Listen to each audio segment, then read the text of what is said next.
পাকা সড়কের অভাবে ভোগান্তিতে পড়েছে বাকেরগঞ্জের রঙ্গশ্রী ইউনিয়নের ৫ গ্রামের মানুষ।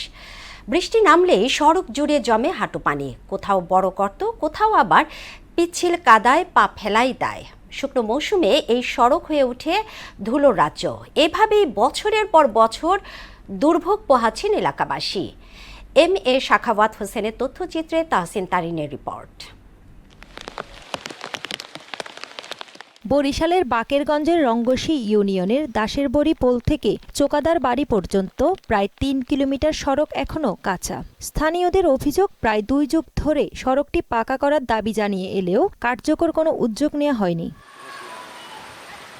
এই সড়ক দিয়েই দাউকাঠি সরকারি প্রাথমিক বিদ্যালয় ও দাউকাঠি মাদ্রাসার শিক্ষার্থী সহ কয়েক হাজার মানুষ প্রতিদিন চলাচল করেন। বর্ষা এলেই শিক্ষার্থীদের দুর্ভোগ কয়েক গুণ বেড়ে যায়। বৃষ্টির সময় কাদায় যানবাহন চলাচল কঠিন হয়ে পড়ায় জরুরি রোগীদের দ্রুত হাসপাতালে নেওয়াও সম্ভব হয় না।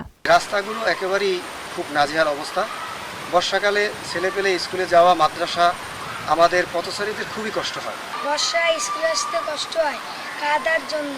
বর্তমানে যদি একজন রোগী অসুস্থ থাকে তো ওনাকে মেডিকেল বাকেরগঞ্জ পর্যন্ত নেওয়ার জন্য যদি এই মেডিকেলে নেওয়ার মতো কোনো ব্যবস্থা নেই। রাস্তাটা যদি সরকারে কোনোভাবে পাকা করে দিত তাহলে আমাদের জন্য খুব সুবিধা হইতো। প্রকল্পে বরাদ্দ এলে সড়কটি অন্তর্ভুক্ত করার উদ্যোগ নেওয়া হবে বলে জানায় কর্তৃপক্ষ। বরিশাল জেলা উন্নয়ন প্রকল্পের মাধ্যমে আমরা ১২০০ থেকে ২ কিলো পর্যন্ত আমাদের পাকা সড়কের প্রস্তাবনায় রয়েছে। আশা করছি এই রাস্তাটি আমরা সম্পাদন করব। বাকি যে আমাদের গ্যাপ অংশ থাকবে, ভবিষ্যতে আমাদের কোনো প্রকল্প আসলে আমরা সেই প্রকল্পের ডিপিপিতে অন্তর্ভুক্ত করে পাকাকরণের ব্যবস্থা গ্রহণ করব।